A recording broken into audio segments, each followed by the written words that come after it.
centrally located right in downtown Vallejo. The ferry building is 2 blocks away. We're right in front of the transit center. There's easy parking. It's a great open space, so there's lots of flexibility. So lots of events can take place here. If you would like to hold an event here, give me a call. I can be reached at Cal Maritime, 707-654-1413. Or you can email me at kkasinski, that's KKASINSKI, at csum.edu.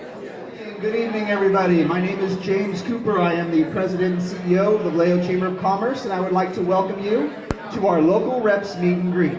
So before we start tonight, I'd like to thank and acknowledge the following. First of all, our main sponsors this evening, the Vallejo Chamber of Commerce and our Cornerstone program, who sponsored the beverages and the food from new chamber members Sunshine Hawaiian Barbecue and Ramen. Hopefully you've been over to the food table and gotten a chance to taste their food. Sunshine left both catering menus as well as lunch and dinner menus over there. Definitely pick one up before you leave. We'd also like to thank our wine sponsor, as we do every month, which is Grocery Outlet of Vallejo, located on Admiral Callahan.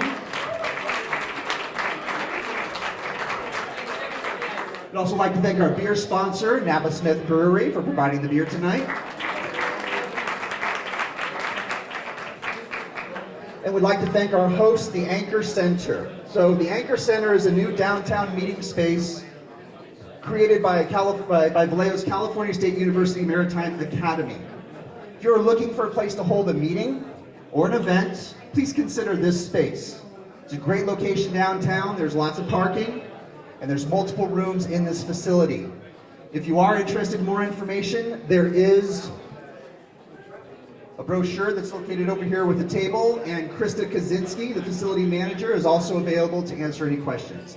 Thank you, CSU, for providing the space. I'd also like to thank and welcome our elected representatives and special guests. We're not going to go through a list of everybody tonight because we want to get to our program, but thank you for all that you do for the community and the county of Solano. Finally, as you're here in this room and you're looking around the room, I think one of the most fantastic parts of this room is the art that's on the wall. So the art changes on a monthly basis, about every other month. They come in here and they rotate the art. So if you like the art that you're seeing, come back, visit again. You'll see different art within a short amount of time. And I've been informed that some of this art is for sale. So anybody interested, there's a form also over here near the food, and I'm sure Krista can help you with facilitating that process. So thank you very much. Okay, so tonight's event is an opportunity for chamber members and the public to mix and mingle with those who represent us at the city, state, and federal level. I hope you've had a chance to meet one or more of our representatives, one or more of our hardworking representatives before we start. Each representative has a role in the economic development process, which includes jobs, business growth, transportation, business financing, the environment, housing, and more. Tonight, our reps will talk about their 2019-2020 legislative agenda and how that work impacts economic development here in Vallejo and in Solano County. Their efforts contribute to a better quality of life for our businesses and our community. So we're excited to hear from them. So at this time, I'd like to invite Jackie Arnold. The first person I have the honor of introducing is our amazing mayor, Bob Sampayan. Bob Sampayan. Wait, hold on. I got to get started here. Bob was born in Fort Belvoir, Virginia. Bob is the oldest of 2 children. Raised by a career military father, Bob and his family frequently moved throughout the Pacific and United States. In the late 1950s, Bob and his brother Steve and his parents Ruperto and Georgia Sampayan settled in Salinas, California. Bob worked his way through college by driving school buses and trucks, pumping gas, and working on cars. He attended Hartnell Community College and San Jose State University, where he majored in criminal justice. Shortly after finishing school, Bob joined the Salinas Police Department, then the Palo Alto Police Department, and eventually on to the City of Vallejo's Police Department in 1985. Woohoo! During During his tenure with the Vallejo Police Department, Bob served as a patrol officer, field training officer, and detective. He managed the cadet program, police reserves, civilian volunteers, crime prevention unit, and the Citizens Academy. Over the years, he was promoted to sergeant and supervisor of the Central Community Substation in downtown Vallejo. He enjoyed a very successful 34-year career in public safety before retiring in 2006. He continued serving Vallejo, working for the Fighting Back Partnership for 4 years. In 2011, he ran for and was elected to the Vallejo City Council, where he continues to serve today as the Vallejo mayor. Bob has 2 grown children, Ariana and Rob, 2 grandchildren, Caitlin and Braden. He lives in Vallejo with his loving wife, Ramona, and their pup, Roxy Ann. Please welcome our mayor, Bob Sampayan. I really want to thank the Vallejo Chamber of Commerce, especially our board chair, Jackie Arnold. Thank you so much, Jackie, for that rousing introduction, and our CEO, James Cooper, for hosting today's mixer and the meet and greet. I also want to thank our representatives that are here. State Senator Bill Dodd. Yeah, Bill, I saw you in the room. There you are. State Assembly Member Tim Grayson. Tim, there you are. For joining us in the discussion of economic development. And I'm going to keep my remarks brief, which is always a good thing. I said that to somebody just a little bit ago, and they went, "Oh, that's good, Bob. Keep it brief." And I'm sure this afternoon's event is going to be very informative for all of you. And it'll give you a chance to chat with all of us one-on-one about current economic developments in our area. I think I've said this before, and I'll continue to say this, that it's been said Vallejo is a diamond in the rough. It's also been said that, wow, it has so many opportunities. It's also been said that it has potential. Well, all those comments are far from the truth. We're well beyond potential. We're using all the opportunities that we've come before us to our advantage. We're no longer that tin-cup city that held it out for everybody saying, hey, we'll take anything that comes our way for economic growth. We're now at a point where we have the ability to be selective about who we want to see in our community and what we want to have come to Vallejo and what we want Vallejo to become. We're beginning to see sustainable businesses that provide local jobs with living wages, benefits that are sustainable for our community, for our people, for our residents. And we're also seeing eco-friendly companies coming to Vallejo, which is very exciting. The city's economic development team is meeting weekly with new and exciting companies that want to call Vallejo their home. This really is an exciting time for our city. This economic excitement, particularly on Mare Island, has been reported in the San Francisco Business Times as one of the largest projects in the North Bay. Just recently, we were visited by the director of the Governor's Office of Business and Economic Development.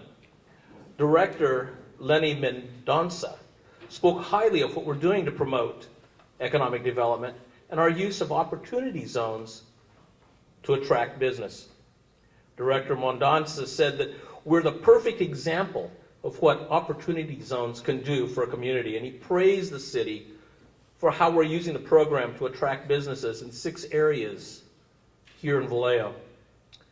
It's also done a tremendous amount of benefit, and the impacts are obvious with the growth we're experiencing. That said, we're hoping to have a visit from Governor Newsom this fall to tour our opportunity zones, to see the improvements that Vallejo is seeing, to see the excitement that we're experiencing, that you as business people in our community are seeing day to day. As we continue our expansion, I'm also very excited about our partnership and collaboration with Solano County. Our Assembly Member, Tim Grayson, our State Senator, Bill Dodd. And this spirit of collaboration continues to flourish as Vallejo moves forward. You know, Vallejo is no longer a diamond in the rough, a city that has opportunity or potential. Folks, we've become the gem of the North Bay. Thank you. Next, I'd like to introduce Assemblymember Tim Grayson.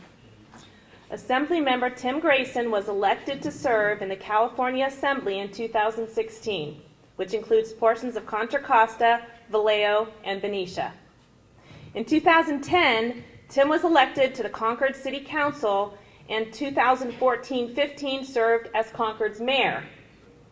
Since being elected to the Assembly, Grayson has focused on issues related to addressing California's housing and transportation crisis, increasing our budget reserves and access to higher education, mitigating human trafficking, minimizing the risk of wildfires, and helping individuals with special needs.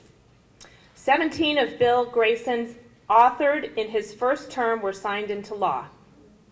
Tim serves on the Assembly Banking and Finance Committee, the Business and Professions Committee, the Insurance Committee, the Transportation Committee, and the Committee on Rules. Boy, that's more than me. Sheesh. Grayson chairs the Select Committee on Streamlining Services for Victims of Interpersonal Violence.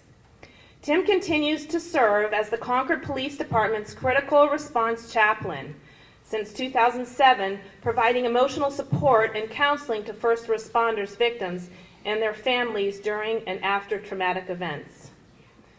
Assemblymember Grayson lives in Concord with Tammy, his wife of more than 28 years, and their children, Joe and Cassie. Please welcome Assemblymember Tim Grayson. I'm honored to be here with each and every one of you, and thank you to each business that is a part of this wonderful chamber, who is a part of making California what it is, the 5th largest economy in the world. As a matter of fact, according to SBA, over 99% of businesses in California are considered small business. And I know people run numbers different, statistics are different, but 95% of all exporters of California are from small business. And over 50% of all employees in the state of California are employed by small business. I'm thrilled we have large business. I'm thrilled for corporations. I'm thrilled for the environment that we have as far as business to business. But I will tell you, without small business, we wouldn't be the same in California. So give it up to all of you that are considered small business.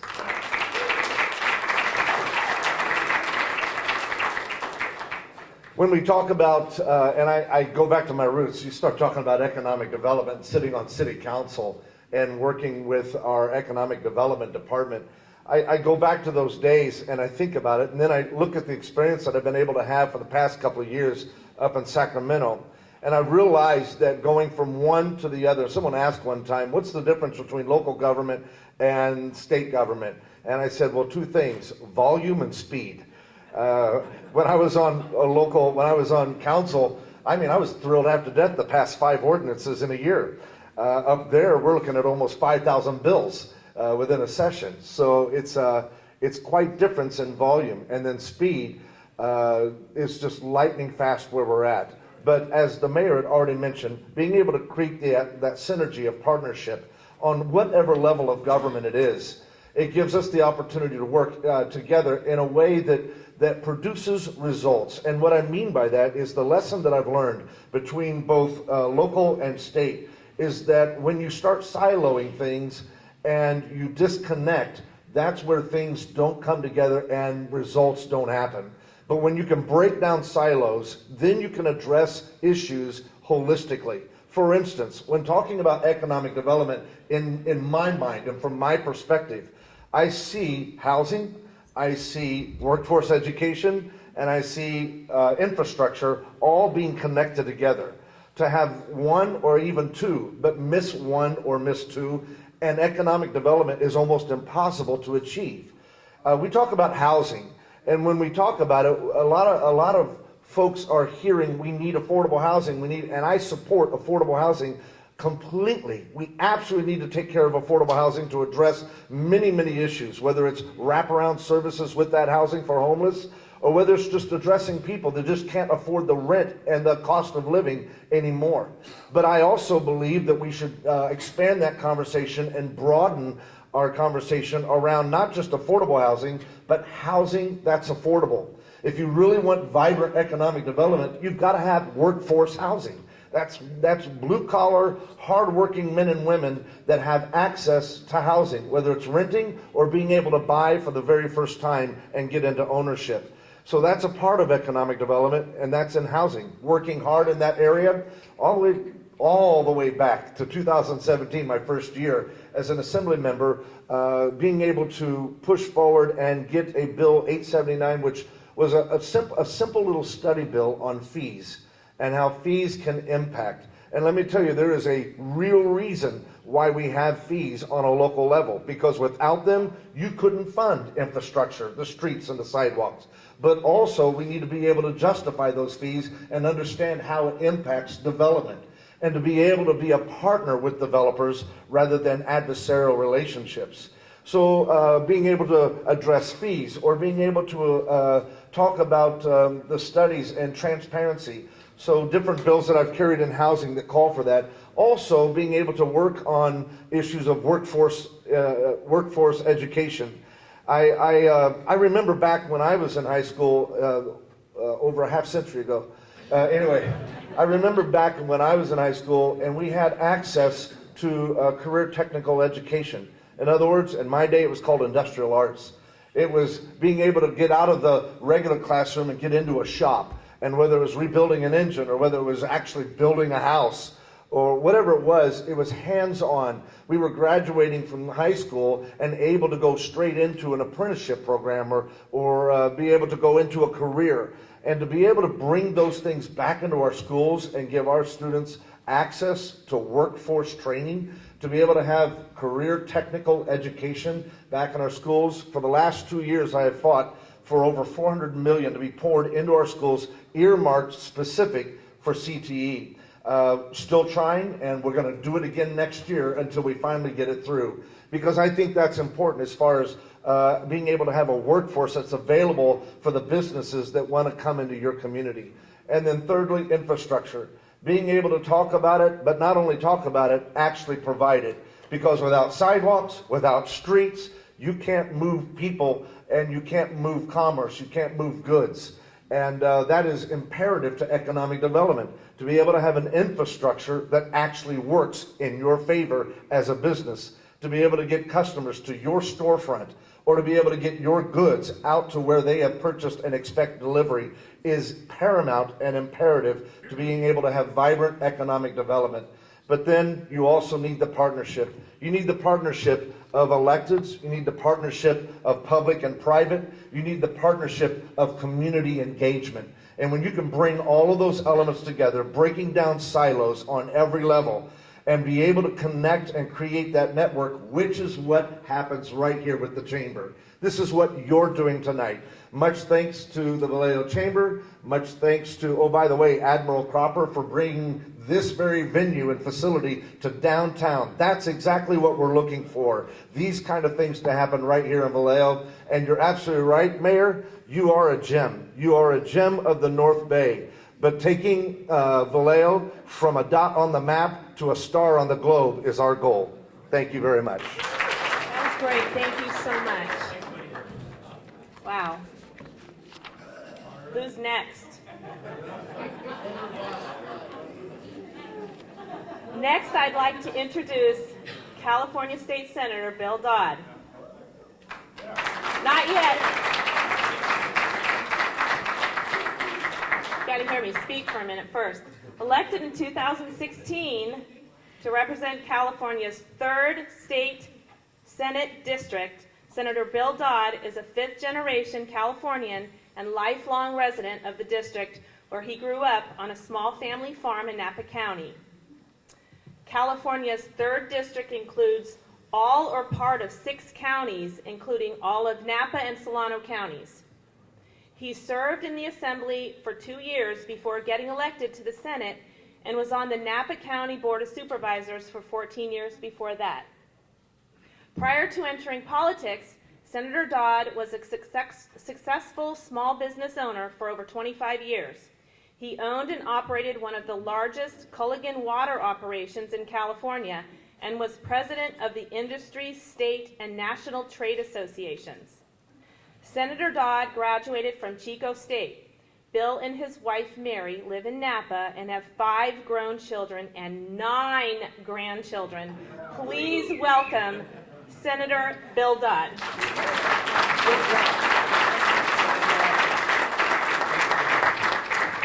Thank you very much.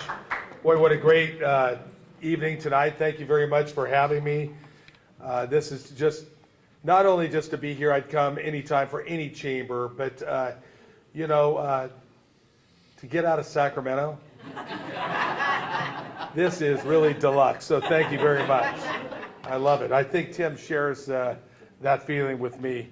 And just being here in downtown Vallejo, most people don't know, that water business, that small water business that I entered into right out of Chico State University was a family business that my dad started right here in Vallejo in 1954, down on Marine World Parkway, then was Sears Point Road.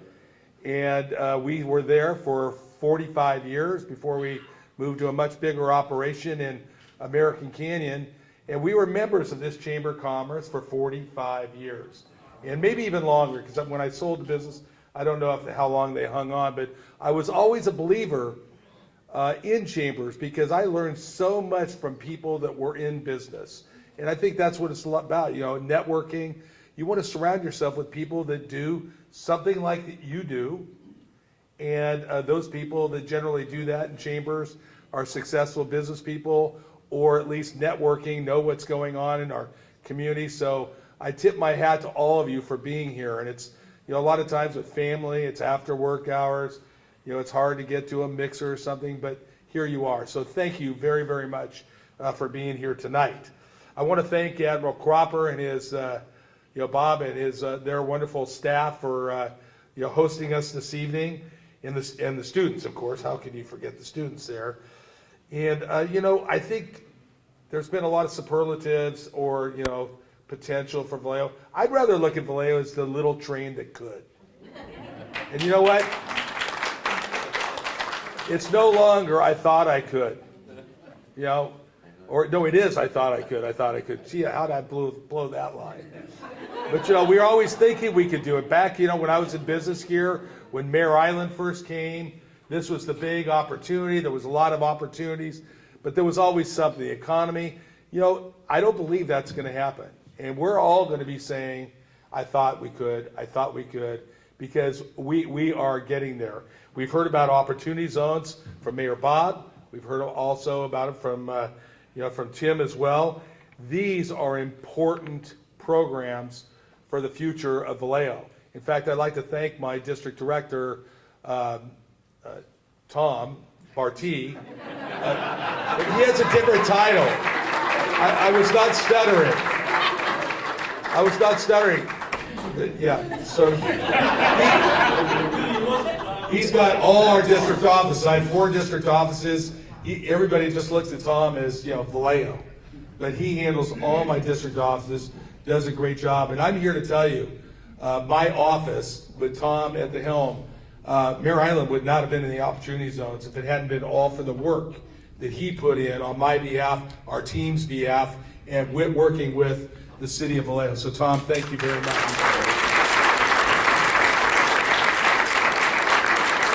So we know the potential is being realized at Mare Island, but it's also, I always look at it just like I looked at Chamber. I want to hang around with people that are successful. When things are successful at Mare Island, then also people see, boy, Vallejo is big. Now we're coming in, we're doing things here. In fact, in 2004, Jim Spearing, was it 4? 5, 2005, Tom's the answer. Jim Spearing got me together, had me down here on Virginia Street, a restaurant there, to meet Tom Bartee, who was on the city council of Vallejo. And I'm going way over on this one, so sorry. But it's a good story.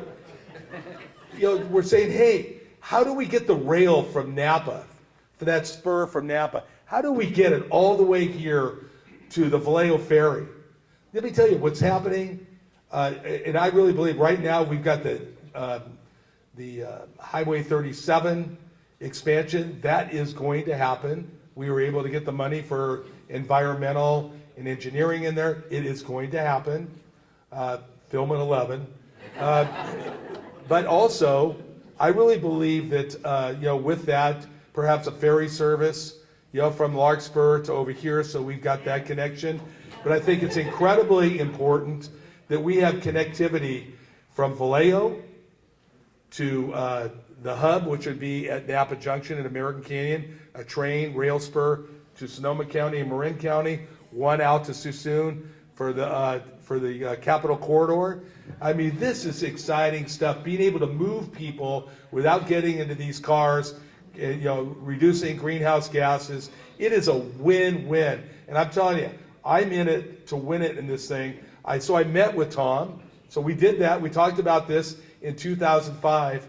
And you can see how much progress we've made in 14 years. Damn. It really makes me mad that we haven't made more progress by now. But guess what? We've got people in different places that we've kind of moved around. We've got people now that instead of our legislators being from areas over in perhaps Sonoma County or in Davis or something like that, we're part of this community. We know that these transportation corridors are important to everybody. And so we're in here, we're going to be here for a while, and we're going to see this done. So Tom and the Salado County Transportation Authority and the Napa guys and the Sonoma and Marin all met last week. And we've got not only the east-west rail connection, but the north-south to Vallejo that's going to be in the program at the state of California. So I'm really pleased about that.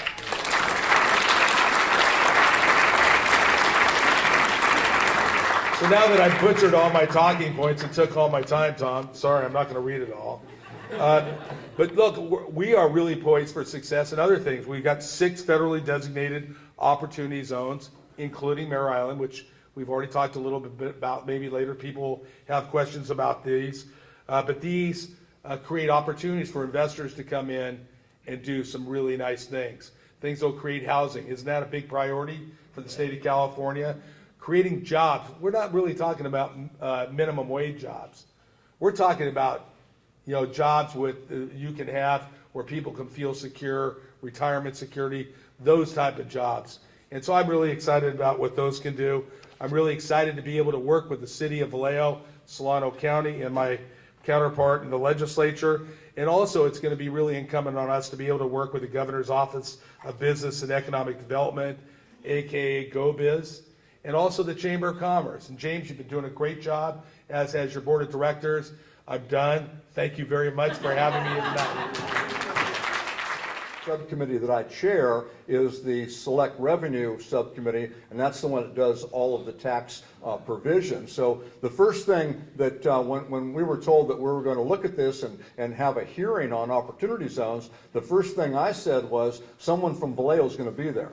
Because notwithstanding problems that may be prevalent in that program, or notwithstanding some of the priorities that the governor may have, and his priorities are golden. The fact that he wants to use the opportunity zones to focus on green energy technology and the homeless or the housing shortage problem, that's absolutely golden. But you don't do it at the exclusion of a community that's benefiting greatly with the opportunity zone of opportunities that we have right now. So we will have someone from Vallejo. We'll probably have someone from Mare Island when we have those oversight hearings. And I know that Bill, and I haven't talked to Tim about it, but I know Bill is working closely with the governor and trying to make sure that he understands the true value of opportunity zones on Mare Island and for the Vallejo community. And I sent my letter,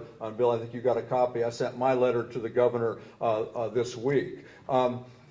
You can go over and look at the growth on Mare Island, the businesses that are working there. I was over last week and took a tour of Moose Boats. And I'm real glad that Moose Boats is there, and I'm glad that they were able to lure them away from the part of Sonoma County that I don't represent. But they're doing incredible work, and the boats that they're building, those go to ensure that law enforcement and security forces have the equipment they need to keep us safe. And that's a little extra pride that we should have in the job that they're doing. I helped them secure a grant, a federal grant, here just not too long ago that allowed them to build, to get the equipment that they needed and to build some boats that they otherwise may not have been able to build. And when I was there last week, they shared with me their efforts to, they're in competition with another company, I believe out of Louisiana, to build over 100 vessels for the Navy. 100 vessels. That's big stuff for Mare Island and for Vallejo and for our workforce. And so I signed me up, I told them. I'm more than anxious to help them do that and to secure that contract. And I think they have an upper hand. Not only do they make a great boat, but it's pretty clear from what I've seen, their product is much superior to that made at the Louisiana site. Because of our waterway and what that means today and for future economic growth, dredging is always going to be something that we depend on and we need. And I think I've met with just about everybody in not only the community, the world on this issue. And Mayor Jem of the North Bay is always calling me about dredging and what we're going to do. And as the mayor knows, I've met with the Corps of Engineers about 100 gazillion times, and I always vote for full funding for the Harbor Maintenance Trust Fund. And there's just not enough money to do all the dredging that we have to do around our country. But the dredging that's needed in our area is critically important, and we need to make sure that funding and that service is forthcoming. Mare Island Dry Docks is doing a great business over there, and I know that I'm working with them to help secure a small shipyard grant so they can purchase a push boat and some diesel-powered pumps that they need. And I'll just keep working with our community on these issues for as long as I'm a member of Congress. And with your help, I hope that's a while longer. But I'd be remiss if I didn't just mention a couple of other things that are really important to our community that I'm working on. And they may not be directly attached to economic development, or you may not think that they are. But as you know, for the last 7 years, I've chaired this task force on gun violence prevention. And gun violence is an issue in every community. No one is exempt. And if you're worried about sending your kids to school, or your kids are worried about being in school, your teachers are worried about gun violence, your kids are having hide from the shooter drills in school, this is a real distraction, and it's a real problem. Last month we had 24 mass shootings in the country, left 53 people dead. And this year, 9,500 people have been killed by someone using a gun. Last year, we had 340 mass shootings in our country, and we had 40,000 people killed by someone using a gun. It's an epidemic. It's a problem that affects every community. No community is exempt from this. We know that in Napa, Yountville, where Bill and I represent, we had that terrible shooting at the Veterans Home, where the person killed 3 very dedicated healthcare providers. And today, in my hometown in St. Helena, some idiot at the Culinary Institute, no less, was cleaning his gun and shot a hole through his refrigerator. And when the cops came, they found out that not only did he have that pistol that he accidentally discharged, but he had a ton of ammunition, a switchblade knife, and 4 assault weapons, 2 of which were illegal to own in California. So this is an issue every place. And I think you know that we passed my legislation to expand background checks to make sure everybody has a background check before they can buy a gun. And that's important, and I think it's a no-brainer. Healthcare is an issue. If you're a member of the chamber, if you're a small business person, you're a worker on the island, or you're a worker in town. And we've got to make sure that people with pre-existing conditions get the protection that they need, and we drive the cost of drugs down so we can afford, and our businesses can afford to pay for health care. And tax issues are hugely important, and know that I will continue in my role as the chair of that tax subcommittee to work on favorable tax policy that benefits our growing businesses in the community and every individual in the community. Tax policy shouldn't be something that's passed that takes care of the richest 1% of the people, major corporations, and charges everybody else $2.5 trillion in unpaid for costs. That's wrong. Tax policy needs to focus on the people of the country. So I look forward to continuing our partnership. Thank you for inviting me, and let's make sure that we grow well in Vallejo.